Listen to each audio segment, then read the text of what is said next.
And we have with us a specialist who will discuss, cook, and then share with us some enticing edibles that reflect the food scene today in Jerusalem. Shakshuka is quintessentially Israeli, and it's found in so many places. My husband loves Dr. Shakshuka in Tel Aviv. Shakshuka is also of the moment right now. It's hard to find a trendy brunch place that isn't doing their own version of shakshuka. So I'm starting with about 1 to 2 tablespoons of olive oil in the pan, and then I'm gonna add my onions in there and begin to saute.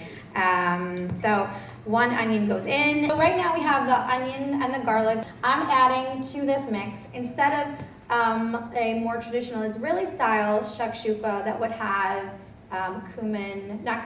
paprika, sometimes caraway seeds, sometimes a little bit of red pepper flake. I'm adding some more Mexican style spices. So I'm going to add 2 teaspoons of cumin, 1 teaspoon of paprika, 1 teaspoon of oregano, and then I'm just going to do okay. So today we're sort of improvising. This is diced tomatoes with green chilies. When I do it at home, I use a small thing of just diced chilies, 8-ounce can of just plain old store-bought diced tomatoes. I do look good for you either.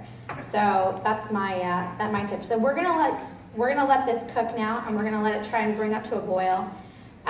You do want the flavors to marinate. Cracking the egg in a separate bowl. Get this? And you like make a little hole, a little opening for the egg to go in. So I'm doing 3 eggs. I'm gonna do that. This is also, you can do 2 eggs. If it's just you and you're making a smaller batch, you can do 1 egg, or you can do, 5, 6 eggs, depending on your pot. I've also done this in a cast iron pan on the stove. I find a nonstick pan works better. You can see that it's reduced down a little bit, and it's a little bit of a different color since we started cooking it. I'm gonna add to this some fresh cilantro. Now I'm gonna add some other Mexican elements. I'm gonna add some lime, a squeeze of lime.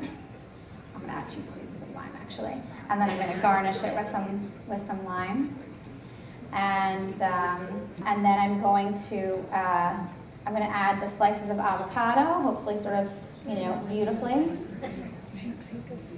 and I'm gonna add some crumbled up feta cheese. You can also use goat cheese. You can use cotija cheese if you want to be super Mexican authentic, or you can use no cheese at all if you want to make some tortilla chips on the side, which is fun. Shakshuka. Start working on the pomegranate limonana granita. So granita is a non-dairy, very easy dessert you can make from home. Pomegranate juice, sugar, fresh mint, and water, and that's it. So I have half a cup of water, and I'm gonna add about a half a cup of sugar, and then add a half a cup of pomegranate juice. I'm just gonna put in a big bunch of mint, and I'm gonna bring this essentially to a very low simmer. 2 lemons that I cut before, and I'm just gonna squeeze the juice right in here, and this is what the granita looks like when it's done.